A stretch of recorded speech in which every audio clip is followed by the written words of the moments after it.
What are the lives of children like in the astral world following their early death? Do they go to school? Are they happy? Do they play and have fun? Are they eventually reunited with a mum or dad? Who takes care of them? There isn't as much in spirit literature as I'd like, but let's look at what we have.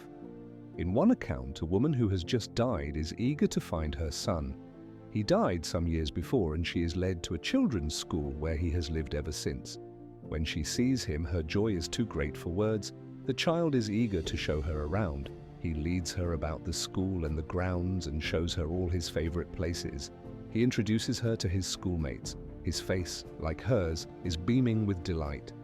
In another account, a newly deceased woman is taken to a children's home where a husband, a wife who have stayed together, take care of babies who were stillborn or died soon after birth.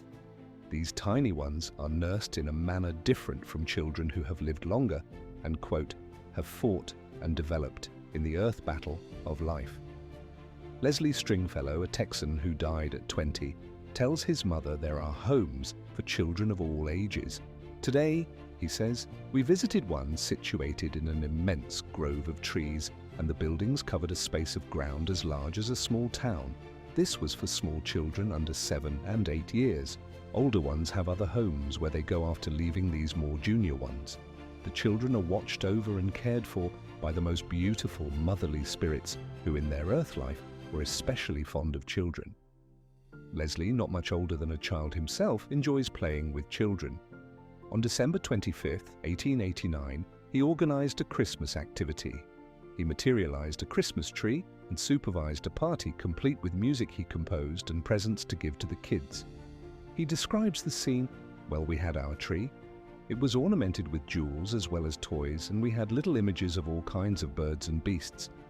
The children all stood around and sang beautiful Christmas hymns, and when all the presents were off the tree, we dematerialized it, and it melted away into a green vapor and disappeared.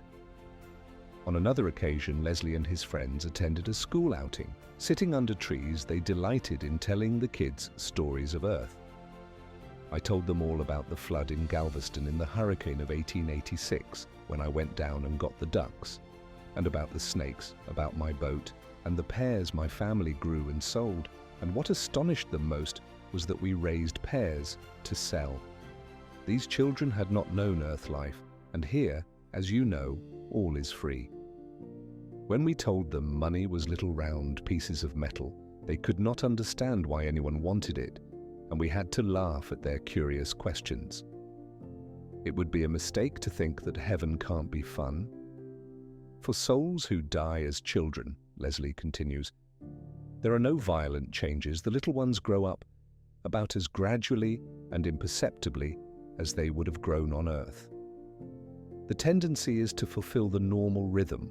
Our children are educated in every branch of knowledge, and those who have special tastes for music, painting, and other accomplishments are given every opportunity to cultivate these talents. In talking to these little ones, it was easy to tell those who had had no earth life or experience. They seemed more spiritual, but not so sympathetic and affectionate as the others who had known a mother's love on earth. Not in this whole spirit world is there a child who would for a moment think of wishing to leave this bright and happy home in exchange for the pains and sorrows of your world.